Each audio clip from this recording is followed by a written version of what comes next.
Captain Zinthar watches in horror as the temporal stabilizers in his ship flash crimson warnings. The crash landing had been violent, his vessel's sleek organic hull now embedded in the soft earth of an isolated forest clearing. A jagged gash. Along the ship's side leaks chronofluid, the luminescent blue substance that powers their temporal drives. "Status report," he demands, wiping golden blood from a cut above his scaled eye ridge. Zilla's crystalline form reconfigures from crash, position, her faceted body refracting moonlight in hypnotic patterns, primary temporal buffers destroyed, navigation system offline, emergency beacon compromised. She hesitates before adding, "Crew members Tavik and Nura are experiencing severe temporal displacement." In the rear of the ship, Zinthar finds his 2 junior officers writhing on the floor. Their bodies flicker between states, aging decades in seconds, then reversing to childlike forms, their screams shifting pitch as their vocal cords stretch and shrink. Tavik's eyes lock with Zinthar's during a moment of clarity before his body accelerates through another century of aging, crumbling to dust that reconstitutes into an infant, then a young adult, then elderly, an endless loop of torment. "There's nothing we can do," says the young technician Elovir, his translucent skin revealing the rapid beating of his 3 hearts. Their temporal anchors have detached. They're experiencing all possible versions of themselves simultaneously. Zinthar does what must be done, adjusting his chronoblaster to its most merciful setting. 2 quick bursts of temporal energy, and his crew members' suffering ends. Their bodies freeze at a single moment in time, then slowly dissolve into chronoparticles that drift upward like golden dust. "The human caused this," Zilla says, her crystalline voice lacking emotion. "One primitive mammal has created a Class 7 temporal distortion. It should not be possible." Outside the ship, Earth's night is beautiful and serene. Crickets chirp, an owl hoots, and a gentle breeze rustles through spring leaves. This peaceful planet has no idea what has awakened in its midst. Zinthar activates the ship's external sensors, which project a holographic map of the surrounding area. 52 kilometers away, in a metropolitan center, a pulsing red dot marks the location of Dr. Sarah Chen. She has no control, he observes, watching smaller temporal distortions blossoming around her position. Each emotional spike triggers another fracture. "We should terminate the anomaly," Zilla suggests, already, preparing a long-distance chronoblaster. Council protocol is clear regarding uncontained temporal manipulators. Elovir, the youngest of the crew and most fascinated by primitive cultures, interrupts. "But she's not like the others we've encountered. Look at these readings. She's not using technology at all. The chronoparticles are responding directly to her neural patterns." The ship's sensors confirm his observation. Unlike the carefully controlled technology-dependent manipulations their species has mastered over millions of years, Sarah Chen's abilities are raw, organic, her brain somehow directly interfacing with the fundamental particles of time itself. This warrants study before action, Zinthar decides, overruling Zilla's objection. If humans have developed this ability naturally, the Council will want comprehensive data. They salvage what they can from the wreckage. Their quantum communicator, necessary to contact the Council, is damaged beyond immediate repair. Their temporal stabilization field generators, crucial for containing paradoxes, function at only 30% capacity. Most critically, their molecular restructuring chambers still work, allowing them to disguise themselves as humans. Zinthar emerges from the chamber first, his 7-foot scaled body now appearing as a rugged human male in his 50s, with military, bearing, and weathered features. Zilla transforms her crystalline form into an elegant business executive, her movements still unnaturally precise. Elovir becomes a college-aged student, his natural curiosity fitting the disguise perfectly. As they prepare to leave the crash site, Zinthar pauses at the ship's primary sensor array. The screen displays a disturbing development. The temporal fractures emanating from Sarah Chen are spreading faster than projected, creating a web of hairline cracks through local spacetime. More concerning still are the shadow readings in the spaces between those cracks, fluctuations that the ship's AI refuses to classify, marking them simply as non-standard temporal anomalies. But Zinthar has encountered these readings once before, early in his career, when a rogue chronomancer attempted to create a pocket universe. The experiment had torn a hole between dimensions, allowing something ancient to peer through, something the oldest records called void heralds. He keeps this knowledge to himself as they activate the ship's cloaking field and prepare for their mission. Remember, he instructs his team as they navigate through the dark forest toward human civilization. Observe first. This human may not understand what she's become. If possible, we contain rather than eliminate. Behind them, within the ship's damaged hull, the sensors continue tracking the spreading web of temporal fractures. In one forgotten corner of the display, a warning flashes briefly before the system crashes. Dimensional integrity compromised. Extra-dimensional intrusion imminent. The temporal bubble surrounding Sarah and the aliens shimmers with opalescent light, distorting the world beyond it where government agents hang suspended mid-motion. Sarah backs away from the three strangers who remain aware within her frozen moment, the only beings she's encountered who aren't affected by her powers. "What are you?" she demands, noticing how the older man's skin occasionally ripples with golden scales beneath his human disguise. Zinthar gestures toward the frozen bullet hovering inches from where Sarah had been standing. "Perhaps we could discuss this somewhere less precarious." With a thought, Sarah shifts the bullet's trajectory 2 inches to the left before allowing the bubble to dissolve. Time resumes with a thunderclap of displaced air.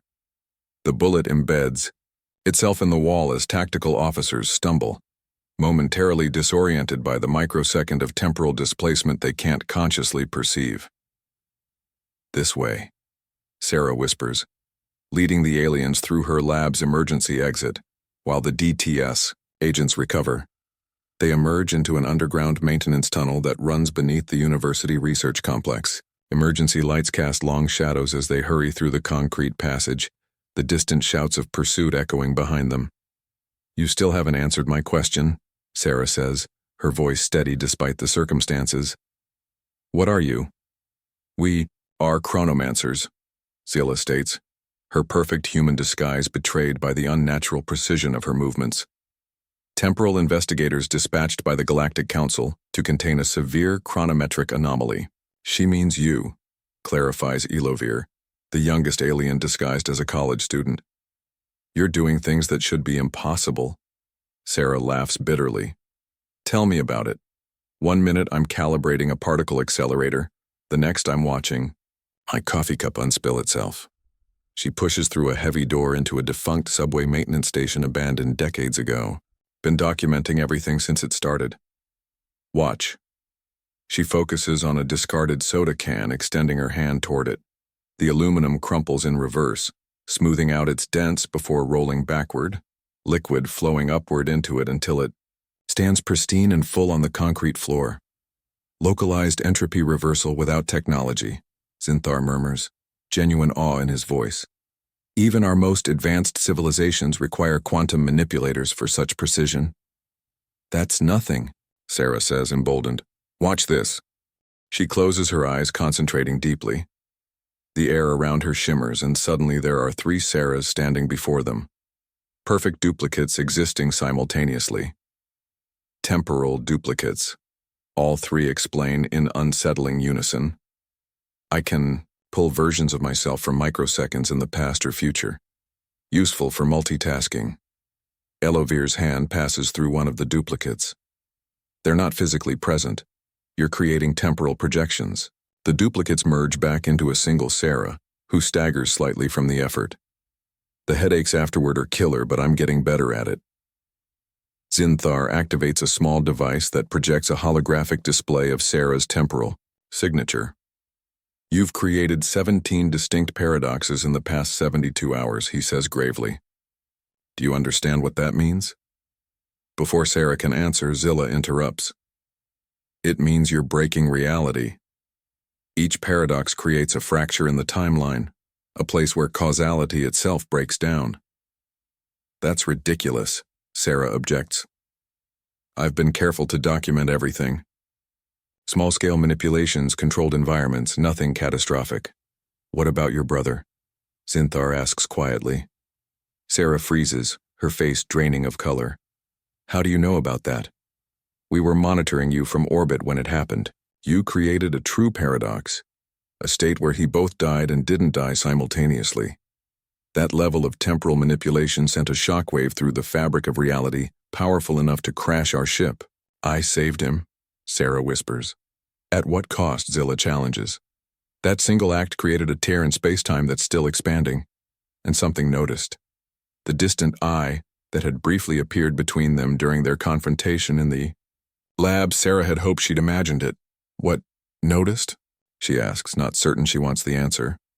Ilovir pulls up another holographic display showing fracture lines spreading outward from multiple points around the city, places where Sarah had used her abilities. We call them Void Heralds. They exist in the spaces between realities and feed on broken timelines. That's... Sarah begins to object when the ground beneath them shudders violently. The concrete floor ripples like liquid.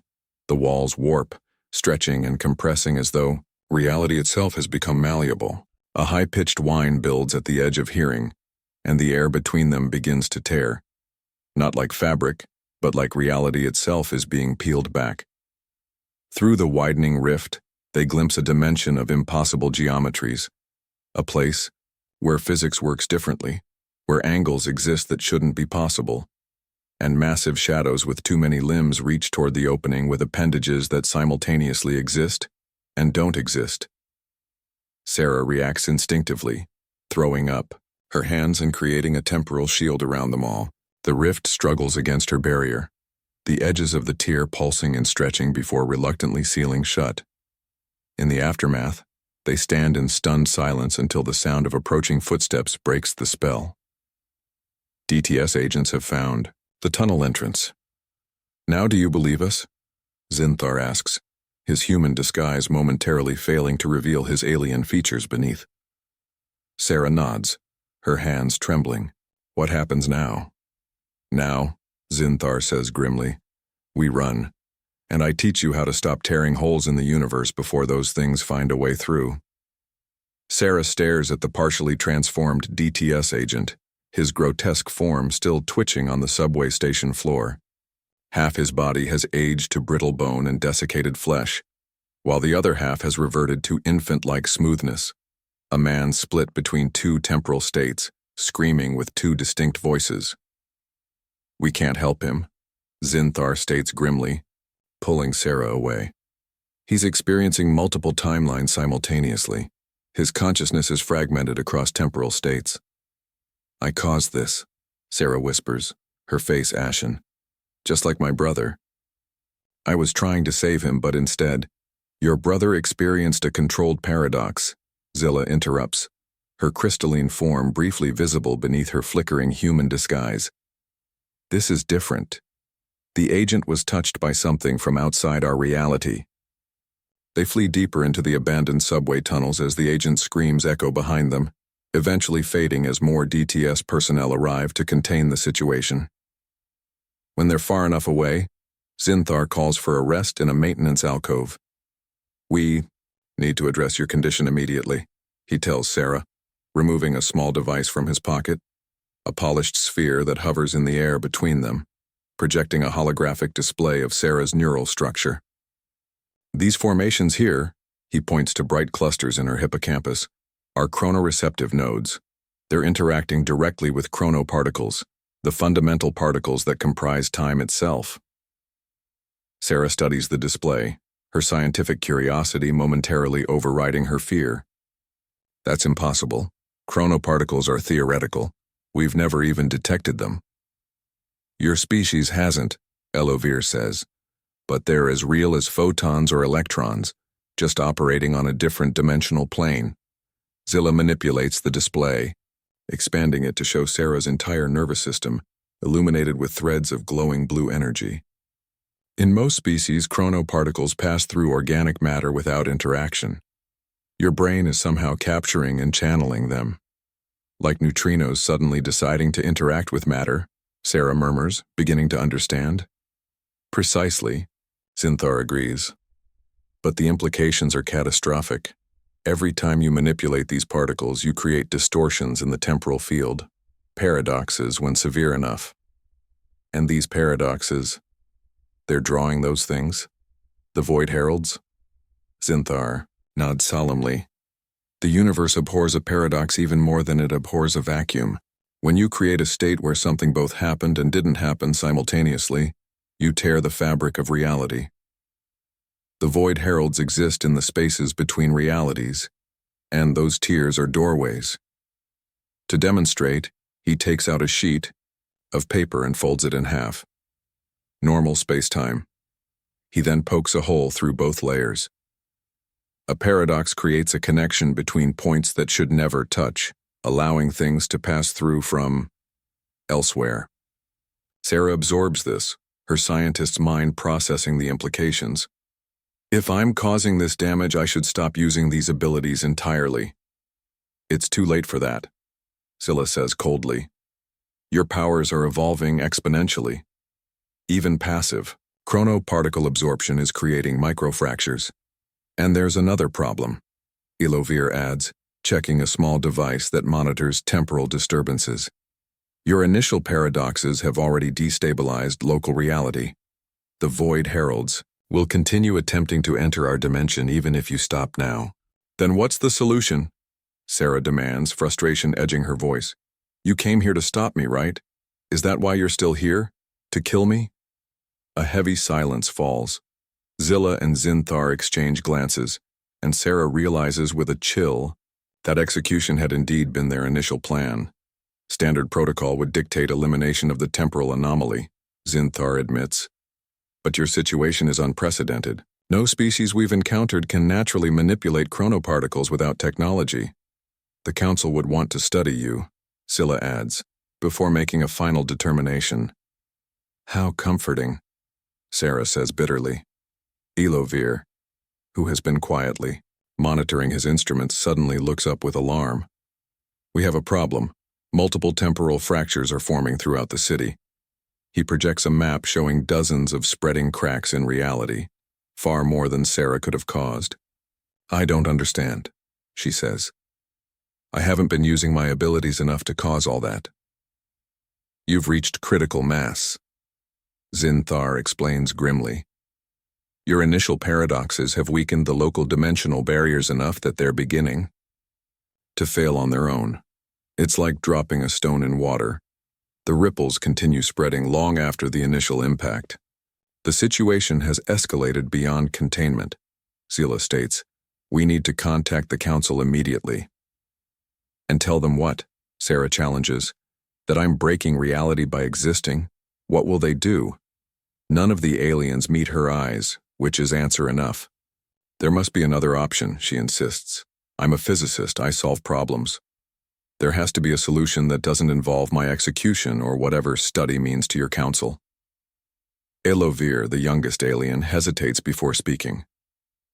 There is a theoretical possibility. If you could learn to control your abilities to repair temporal fractures instead of creating them. Impossible, Zilla dismisses. Even our most skilled chronomancers require decades of training and specialized equipment to attempt temporal repairs. But Zinthar is studying Sarah with newfound consideration. Perhaps not. Her natural connection to chronoparticles might allow approaches our technology can't replicate. Their debate is interrupted by another tremor, stronger this time. The tunnel walls ripple like water, concrete briefly becoming fluid before resolidifying in slightly different configurations. Dust and small debris float upward, defying gravity. We're out of time for debate, Zinthar announces, checking his scanner. Multiple fractures are converging 2 kilometers from here. We need to move now. Where to? Sarah asks, gathering her courage. Somewhere I can teach you to control what you've awakened, Zinthar answers. Before the Void Heralds tear this reality apart to get to you. Sarah maintains her temporal shield with trembling hands, blood trickling from her nose as she strains against the Void Herald's pressure. Beyond the shimmering barrier, the entity shifts and changes form, sometimes appearing as a towering mass, of writhing darkness, other times as an intricate, impossible geometry that hurts the mind to perceive. "I can't hold this forever," she gasps, feeling the creature testing different points of her defense, probing for weaknesses. Director Harlow, his tactical vest torn and face bloodied, watches in stunned silence as members of his elite DTS team are systematically consumed, transformed into chronoparticles that feed the Herald's mass. Of the 20 agents who cornered them in the particle accelerator chamber, only 5 remain huddled behind Sarah's shield. "What the hell is that thing?" Harlow demands, his composure finally cracking. "The consequence of meddling with forces you don't understand," Zilla answers coldly, her human disguise dropped completely to reveal her crystalline form, which she uses to refract and strengthen Sarah's temporal field. Zinthar, also in his true golden-scaled form, calibrates a device salvaged from their crash. It's a Void Herald, a being from between realities. They feed on broken timelines. The director's eyes narrow at the revealed aliens, but survival trumps xenophobia. Can it be killed? It doesn't exist as we understand existence, Elovir explains, monitoring the fracture's expansion. It's not here in the same way we're here. It exists partially in our dimension and partially elsewhere. Sarah's shield flickers as her strength wanes. The Herald surges forward, an appendage of darkness stretching toward the gap, only to recoil as Zinthar activates his device, projecting a secondary temporal barrier to reinforce Sarah's. "We need to move," he announces. "My field generator won't last long, and if this Herald fully manifests in our reality, nothing on this planet can stop it." Sarah nods, gathering her remaining strength. "On my count, everyone move toward the emergency exit. 3, 2, 1, now!" They sprint across the chamber floor, the composite shield moving with them.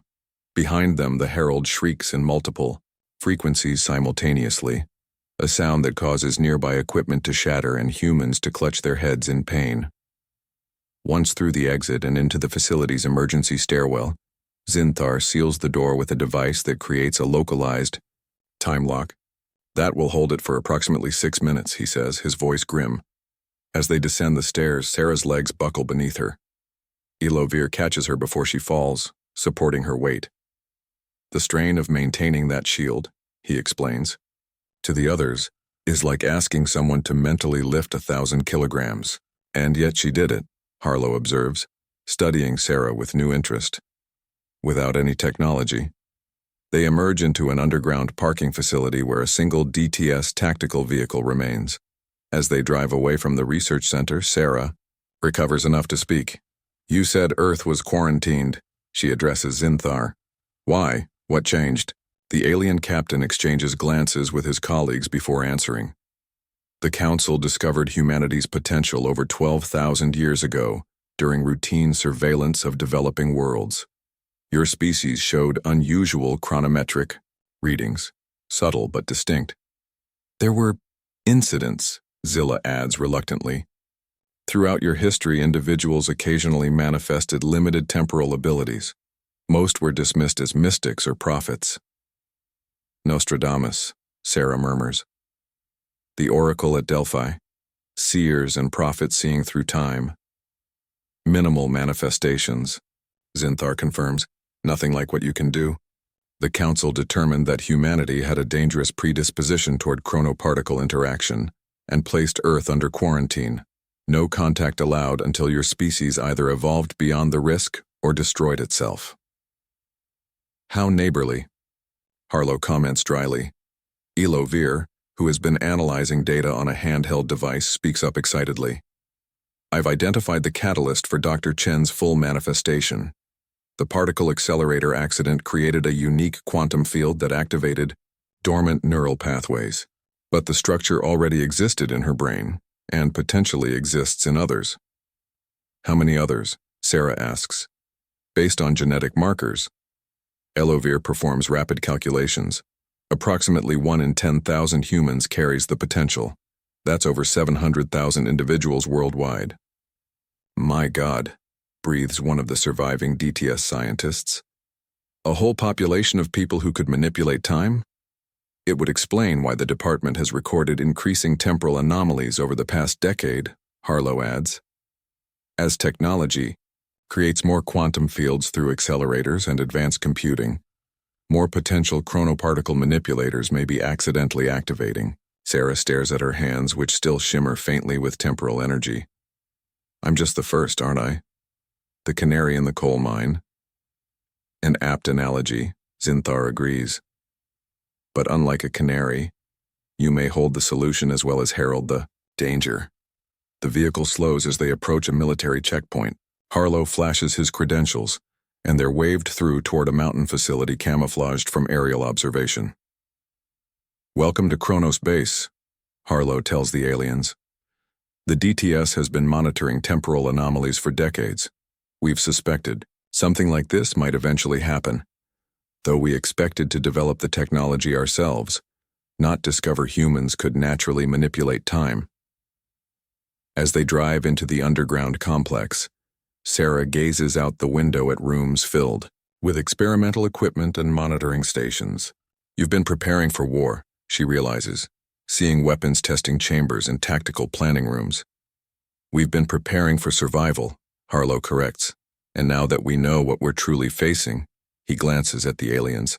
Perhaps it's time humanity stopped playing defense and started embracing its potential. That, Zinthar warns, is precisely what the Council fears. The quarantine barrier shimmers in the holographic display, a translucent dome encasing Earth's entire solar system. According to Zila's calculations, it's now 67% complete, an inexorable cosmic prison forming around them. Sarah studies the quantum readings with growing dread. Once this completes, your entire system will be severed from the galactic time stream, Zinthar confirms grimly, existing in a perpetual moment, while the rest of the universe continues without you. Inside the DTS bunker's primary operations center, specialists monitor global temporal anomalies. The situation deteriorates hourly. Tokyo reports time flowing backward in a 20-block radius, with citizens growing younger by the minute. In Cairo, a temporal storm has transformed the Nile into a river that flows both upstream and downstream simultaneously.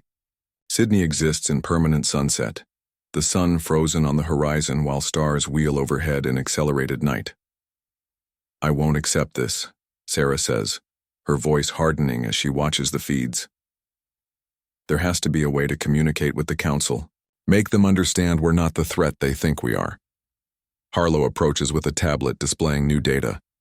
Our satellites have detected 3 objects entering Earth's atmosphere, non-terrestrial, moving in formation. They're not using conventional propulsion. Temporal executioners, Zilla states, her crystalline form pulsing with agitation. The Council's elite enforcers. What does that mean? Asks Dr. Emily Reeves, one of the DTS scientists who survived the Herald attack. It means, Zinthar explains, the Council has moved beyond quarantine to active intervention.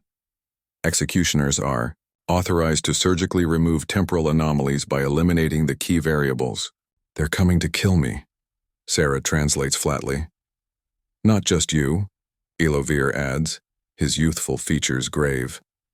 Executioners will eliminate anyone with knowledge of temporal manipulation, including your government program, Harlow barks orders, to raise the facility's defenses, but Zinthar shakes his scaled head. Your weapons are useless against them. They exist partially outside your time stream and can phase through conventional matter. Then what do we do? Harlow demands. Sarah looks up from the chronometric data she's been analyzing. We fight time with time. She leads them to a secure chamber where she's been teaching a small group of humans with latent chronoparticle sensitivity, individuals identified through DTS records of temporal anomalies.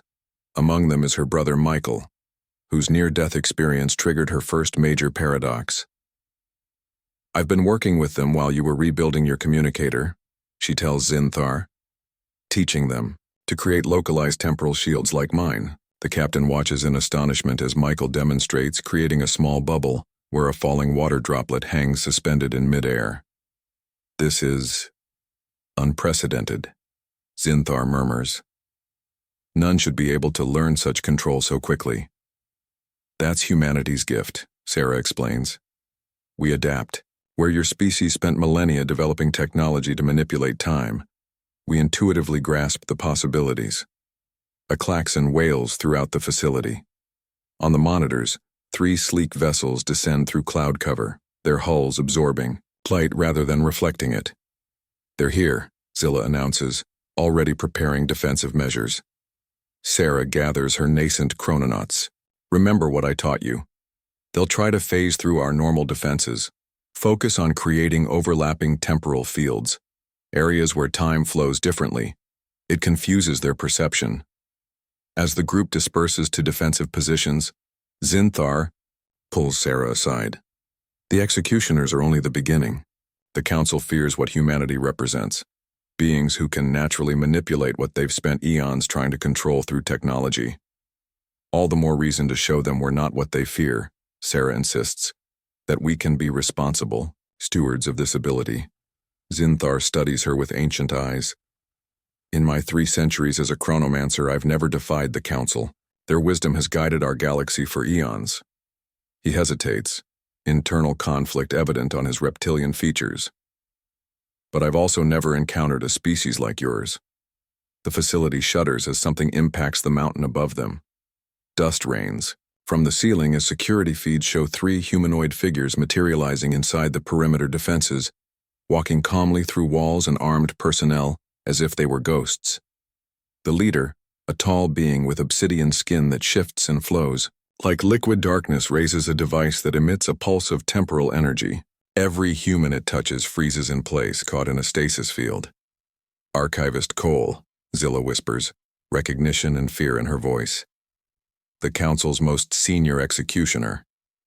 We need to evacuate, Harlow insists.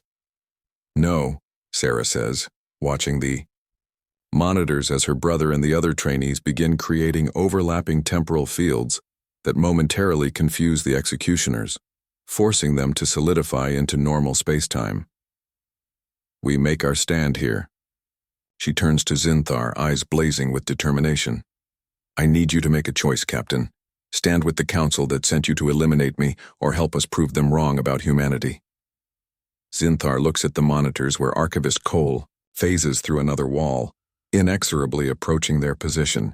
Then he meets Sarah's gaze, making the first truly independent decision of his long existence.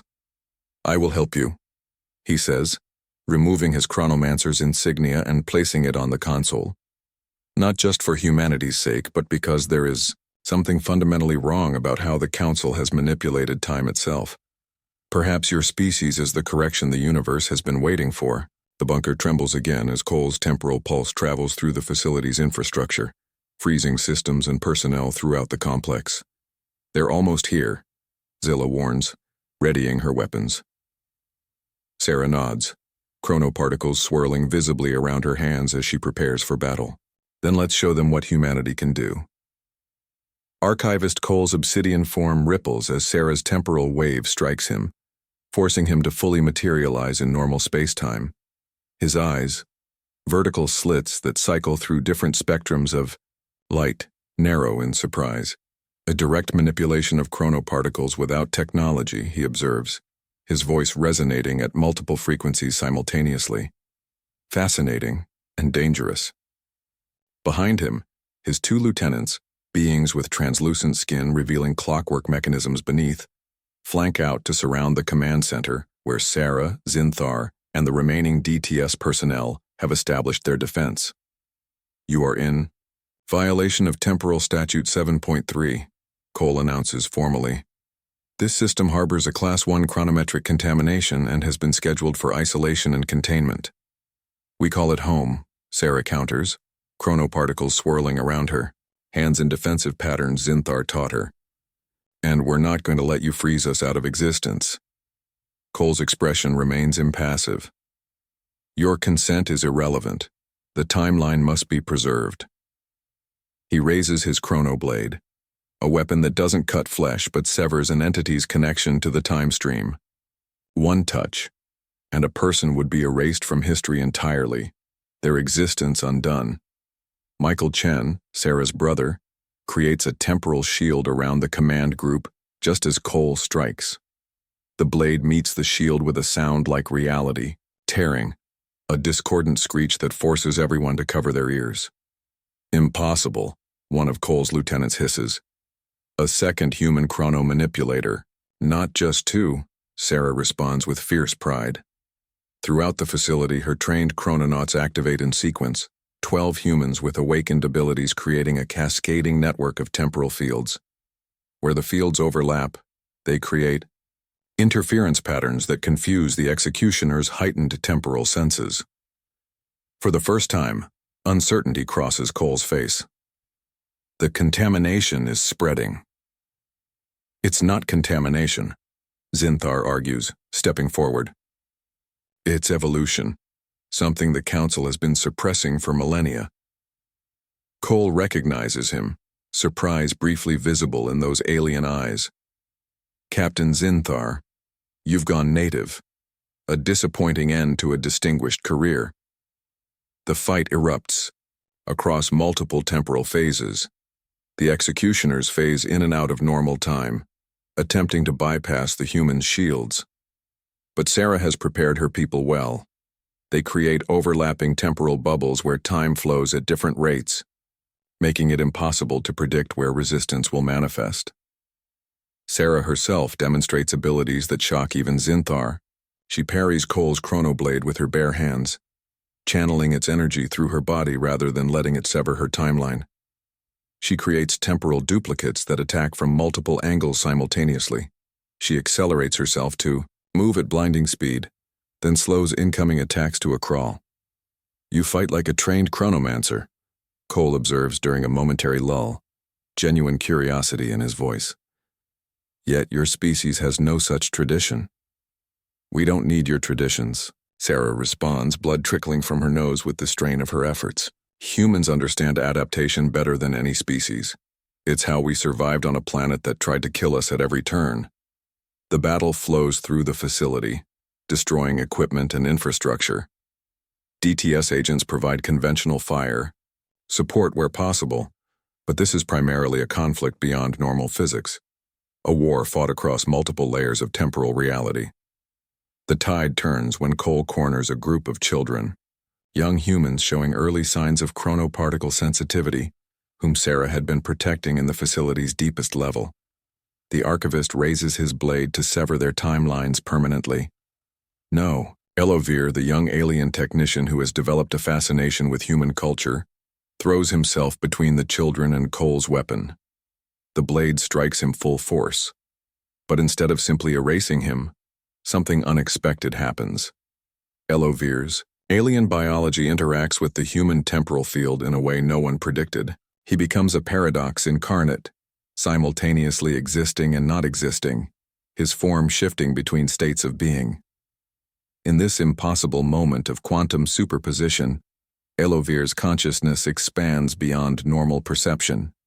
His eyes widen as he glimpses something fundamental about reality itself, a truth hidden behind the Council's teachings. The laws, he gasps, his body beginning to dissipate into brilliant particles of light. They're not natural. The Council didn't discover the laws of temporal physics. His voice grows distant as he fades.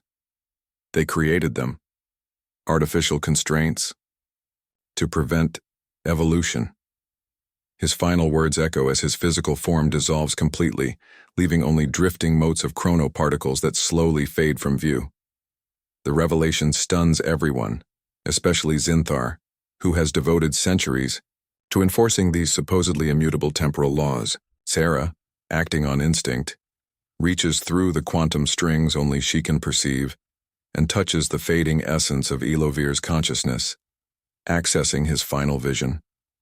What she sees changes everything. The restrictive temporal laws that govern the galaxy aren't cosmic constants but artificial constructs, a cage built millennia ago to prevent species like humans from evolving into something that might surpass the Council's power. They've been lying to the galaxy, she whispers, looking at Zinthar with new understanding. Time isn't supposed to be rigid and controlled, it's meant to be fluid, adaptive, exactly what humanity intuitively understands. Cole, recognizing the dangerous knowledge spreading, raises his communicator. Archivist Cole to Central Command. The contamination cannot be contained. Requesting authorization for temporal reset protocol. The response comes immediately. Authorization granted. Purge the system. Sarah stands at the center of the accelerator ring, chronoparticles swirling around her in ever more complex patterns as the experiment reaches its critical phase. Her 12 human chrononauts form a perfect circle, each channeling their unique, temporal signature into the collective field. Their consciousnesses, linked through quantum entanglement, explore realms of perception beyond conventional time. Zinthar and Zilla monitor from a control booth, their alien technology interfaced with human quantum computers to track the unprecedented experiment. The readings are unlike anything in Council records, Zilla observes, her crystalline form refracting the energies flooding the chamber. They're perceiving multiple temporal layers simultaneously without technological assistance. Because they're not forcing their way through barriers, Zinthar realizes. They're flowing with natural currents we've been taught don't exist. Inside the temporal observatory they've created, Sarah's consciousness expands beyond her physical form. She perceives time not as the linear progression she once believed in as a physicist, but as a vast interconnected ocean of possibilities, all existing simultaneously across quantum states. What shocks her most are the barriers. Throughout this infinite quantum sea, massive artificial constructs stand like cosmic dams, rigid walls forcing the natural flow of time into controlled channels. These aren't natural features of reality. They bear the unmistakable signature of intelligent design. My God, she whispers, her voice echoing across multiple temporal phases. They've been engineering reality itself. Her fellow chrononauts perceive what she sees, their collective consciousness strengthening the vision. They witness the Council's true nature, not guardians of natural law, but architects of artificial constraints implemented billions of years ago. Most damning of all, they see the Void Heralds in their true form, not predators, but aspects of the universe's self-correcting mechanism. The entities don't consume reality. They attempt to dissolve the artificial barriers when paradoxes create cracks in the rigid system. Earth exists at a nexus point, Sarah realizes, perceiving how their planet sits at the junction of several major temporal currents. That's why humans evolved our unique neurology. We're a natural response to the Council's interference. As they emerge from the experiment, the human chrononauts appear transformed, their eyes briefly reflecting geometries impossible in three-dimensional space before returning to normal. Each bears a new certainty about reality that cannot be unlearned. The human brain, Sarah explains to Director Harlow as data from the experiment processes on surrounding screens, evolved to perceive multiple possibilities simultaneously, what we call imagination, intuition, or creativity. Those aren't just psychological traits, they're neurological adaptations to perceive the quantum nature of time itself. And the Council saw this as a threat, Harlow concludes. More than a threat, Zinthar adds, studying the readings with growing alarm. An existential danger to their power structure, beings who naturally perceive and manipulate what they've spent eons controlling through technology would render them obsolete. Sarah points to a holographic display showing the quarantine barrier surrounding Earth's solar system, now 92% complete. These barriers are just a larger version of what they've done throughout the galaxy. They're not protecting the timeline. They're enforcing their version of reality. Zilla, who has been monitoring communications through their salvaged equipment, looks up with grave concern. I'm detecting temporal disturbances from multiple systems previously classified as temporally insignificant. As the barriers weaken around Earth, dozens of other worlds are exhibiting chronoparticle surges. The implications stagger everyone present. Earth isn't an anomaly. It's the first of many worlds beginning to break free from artificial constraints. The Council's response will be swift and final, Zinthar warns. They'll deploy their ultimate failsafe rather than lose control. What failsafe? Harlow demands. A temporal reset bomb, Zilla explains, her voice cold with fear. A device capable of reverting an entire sector of the galaxy to a state before Intelligent life emerged. Billions of years of evolution undone in an instant.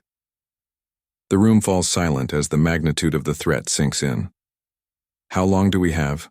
Sarah asks. Scylla performs rapid calculations. Based on standard council protocols following a failed quarantine, 18 hours, 22 minutes.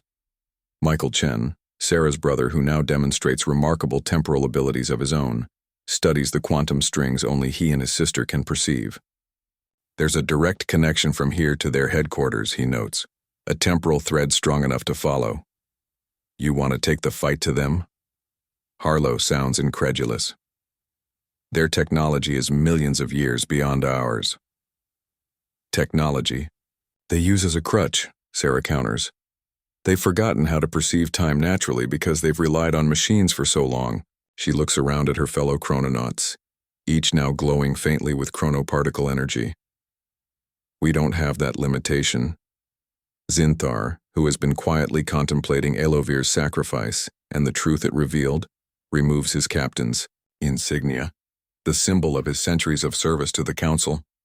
If we're going to challenge the most powerful beings in the galaxy, he says, we need to wake up more of humanity's potential, not just these 12. Sarah nods, understanding immediately. We need to create a temporal network, thousands of human minds working in concert. She turns to the largest monitor which displays a global map of temporal anomalies. And I know exactly how to do it. Outside the facility, time continues fracturing across Earth. The sky above shifts between day and night in random patterns. Gravity fluctuates unpredictably, and in the spaces between normal perception the void heralds gather, no longer attacking but waiting. They're not our enemies, Sarah realizes, studying their patterns. They're waiting for us to finish what we've started, breaking the Council's hold on reality itself. The Empire State Building sways gently beneath Sarah's feet as temporal waves cascade through Manhattan. Below, New Yorkers watch in awe as reality itself ripples, buildings briefly appearing as they existed across different decades before snapping back to present form. The quarantine barrier shimmers in the sky above, now 97% complete, its translucent dome casting an opalescent light across the city. Are you sure this will work? Michael asks, standing beside his sister as the remaining 12 chrononauts take positions around the building's observation deck. No, Sarah admits, but it's the only chance we have. She closes her eyes, extending her perception along the quantum strings that only she and her trained chrononauts can see. These luminous filaments connect all moments in time, all possibilities of reality, a network that transcends conventional physics. With a deep breath, Sarah broadcasts her consciousness outward, not through technology, but through the natural conduits of chronoparticles that permeate reality. Her message reaches across the globe, touching the minds of thousands of humans with latent chronoparticle sensitivity. Around the world, people suddenly pause as awareness floods through them. Taxi drivers in Bangkok, teachers in Nairobi, farmers. In Brazil, children in Paris. Each experiences a moment of profound clarity as their innate abilities awaken, their minds momentarily linked through Sarah's temporal network. In that connection, they receive not just power but understanding, the truth about reality's quantum nature, the Council's artificial constraints, and humanity's evolutionary role. Most importantly, they learn how to stabilize their local reality against the fracturing timelines. Across Earth, temporal anchors activate as newly awakened humans instinctively create stabilization fields. The spreading cracks in reality slow, then begin to heal as thousands of minds work in concert, their efforts coordinated through the quantum network Sarah maintains. The Void Heralds, sensing this shift, change their behavior dramatically. Rather than attacking, they gather around these awakened humans, their impossible geometries shifting into protective formations. They're responding to us, Zinthar observes from the command center, watching global feeds. Recognizing humans as natural temporal stewards, Sarah, her consciousness still extended through the network, finds the thread that leads directly to the Council's extra-dimensional headquarters. It glows brighter than the others, a direct connection forced open by the Council's own quarantine technology. It's time, she tells her core team. While the network maintains stability here, we take the fight to them. Zinthar, Zilla, Director Harlow, and a select group of chrononauts gather around Sarah and Michael. With practiced precision, they synchronize their temporal fields, creating a unified bubble of altered spacetime. Remember, Sarah instructs, we're not going there to destroy. We're going to restore balance. With that, she grasps the quantum thread connecting Earth to the council chamber. Reality shifts around them, not the violent tearing of a paradox, but a smooth transition between states of being. One moment they stand atop the Empire State Building. The next, they materialize in the heart of the council chamber itself. The chamber exists outside conventional space-time, a massive construct of impossible architecture where the eldest civilizations in the universe have maintained their control for billions of years. The counselors, beings of various exotic forms, react with shock at this unprecedented breach of their sanctum. Impossible, gasps the Grand Arbiter, a being of pure energy contained within an ancient mechanical shell. No beings can traverse the quantum filaments directly without our technology. That's where you're wrong, Sarah responds, her voice echoing with the collective consciousness of thousands of awakened humans on Earth. We're not using technology to force our way through barriers. We're flowing with currents you've been damming for eons. In the chamber's center sits the temporal reset bomb, a device of breathtaking complexity designed to collapse all timelines back to cosmic infancy. Its countdown has already begun. The Council attempts to erase the intruders from existence, deploying weapons that manipulate fundamental forces. But the humans, connected through their temporal network, distribute the attacks across thousands of potential timelines, neutralizing them through quantum diffusion. Sarah doesn't fight the Council with conventional means. Instead, she does something they never anticipated. She reaches across dimensional barriers to the void heralds swarming outside the chamber. Rather than banishing them, she invites them in, opening herself as a conduit between realities. They aren't destroyers, she tells the horrified council as the magnificent, impossible geometries of the heralds flow through her. They're the universe's natural temporal regulators that you've been suppressing. In a breathtaking display of temporal synchronicity, Sarah harmonizes with the heralds, demonstrating how they naturally balance time flow when not opposed.